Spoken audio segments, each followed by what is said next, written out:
Hey guys, welcome back to the channel. Unfortunately, I have some very bad news that I need to report. I have some very bad news that I need to talk about, that we need to talk about. I confirmed it last night through multiple sources, and that is the fact that we are at war. We are at war with an enemy who has caused death, destruction, annihilation as long as they've been around. We're at war with an enemy that knows no bounds. This enemy has crippled economies, has destroyed economies, and has caused millions and millions and millions of deaths. I don't know how we're going to win this war. I don't know how we're going to defeat this enemy, but it's something that we need to watch out for. It's something that we need to be aware of, and we need to be cautious of. The enemy that I'm speaking of is in fact not Russia, not China, not the Ukraine, not some big bad out in the Middle East. It is the war with stupid people. This problem has especially affected the YouTube preppers and the YouTube prepping community. It is very unfortunate because at one point in time we were a strong community, but now we've been infiltrated by an unknown enemy, by an unseen enemy. It's going to be a tough war. It's going to be a tough fight, but together we can get through it. So guys, obviously we are not at war, but we are at war with misinformation. We are at war with bad information. Since this whole Russia-Ukraine thing started, the prepping community has been affected by this plague of misinformation. I mean, more and more of these prepping channels have been reporting whatever the news story of the day is, without very much information, without waiting until the outcome, without anything, just reporting whatever's on the front page of their little news. They read something and then they make a video. And this is causing the prepping community to look terrible. I'm here to shed some truths about the Russia-Ukraine situation. I'm here to break down some of the stories that I've read and I've watched and kind of put a little bit more common sense back into the community. So the first thing is the United States is at war with Russia.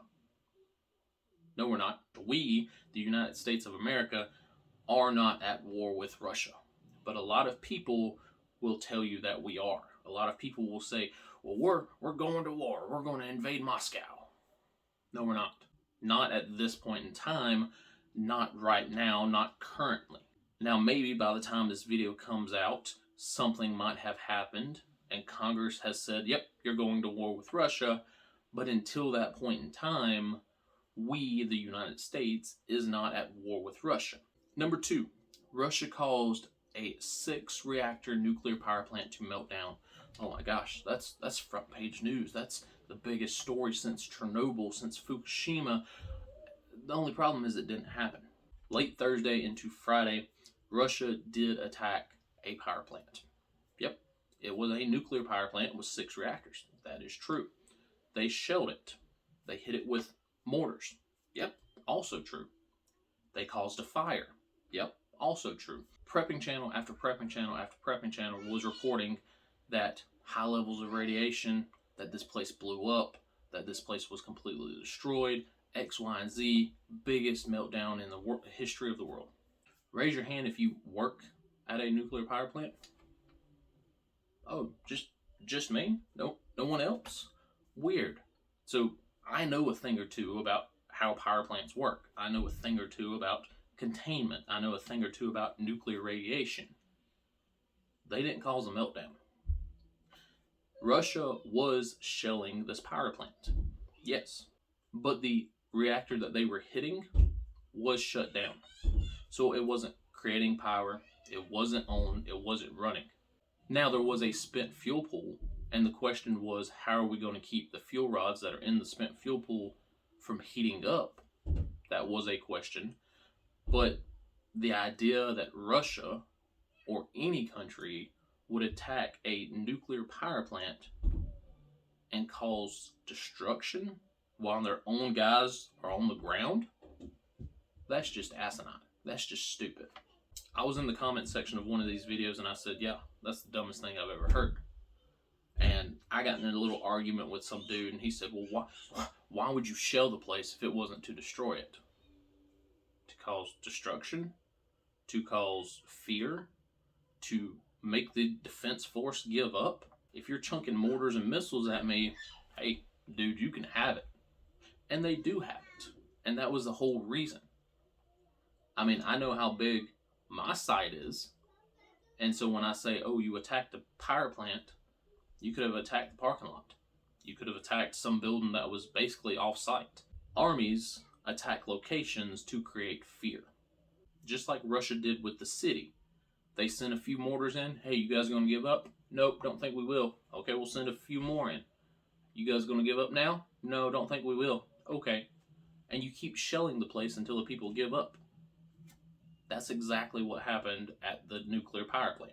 Now, that reactor site is under Russian control. And guess what? The reactors are still standing. The fire has been put out. There's no contamination. There's no radiation leaks. But yet, all of these little prepping channels, oh my gosh, it melted down. No, it didn't. Number 3, this is going to cause a nuclear war. No, it's not. Guys, if you remember 2016, 2017, even 2018, North Korea, that little hermit country over on the Asian Peninsula, yeah, they were saying the same thing back then. North Korea was threatening a nuclear war with the United States of America. What happened? Our guys went over there, made peace treaties, talked with them at least, shook hands, everyone had a great day. Guess what? No nuclear war. Go figure that. Do y'all understand the power of a nuclear war? Let me explain it to you. Raise your hand if you've worked with nuclear weapons. Raise your hand if you've defended nuclear weapons. Just me, yet again. I'm the only one with actual nuclear knowledge, both civilian side and military side. Do y'all understand we, the United States, has enough nuclear weapons to wipe every country off the face of the earth? There's a reason there's only been 2 nukes dropped in the history of humanity. We saw the destruction of it. Everyone else saw the destruction of it, and they said, ooh, we'll have it, but no one's going to use them. The same people that are reporting that this is going to cause a nuclear war were the same people that were reporting it a couple years ago. Those were the same people that were reporting it back during 2001, 2003, 2005, 2007. Guess what? No one is dropping nukes. Every country on Earth knows that if one nuke gets dropped, that country ceases to exist. Number 4, N95s will protect you against radiation. My gosh. I watched a video the other day from a person that is very well respected in the prepping community, and they said, you need to stock up on N95s because they'll help protect against your nuclear fallout. What idiot thought of that? N95 mask barely protects you against the flu, but you think that nuclear fallout will see an N95 mask and go, ooh, you know what? That's far enough for me. But let's say it does protect you. Let's say that you wear your N95 mask after they just dropped a nuke and you're walking through the city and there's death and dying and destruction. You're happy as can be. Your skin is still exposed. Your eyes are still exposed. Yes, you might not breathe in the radiation, but your skin is going to melt because of the fallout. Be careful who you're watching. Pay attention to who you're watching. Most of these people are clout chasing. Most of these people are thread chasing. Russia, Ukraine is a big ticket topic. And they're getting the views, they're getting the money, they're getting paid for it. So whatever dumb article that they read and they make a video on, boom, more money in their pocket. Boom, more money in their pocket. Be careful. Most of these people don't understand war. Most of these people definitely don't understand radiation. And most of these people have no clue how power plants work, how invasions work, most of these people are lacking common sense. So guys, agree, disagree, let me know down in the comment section. What are some other dumb things that you've heard since this whole event has started? That's all I got for today's video. I know I'm going to get some hate on this one. Whatever. That's all I got. T2 out.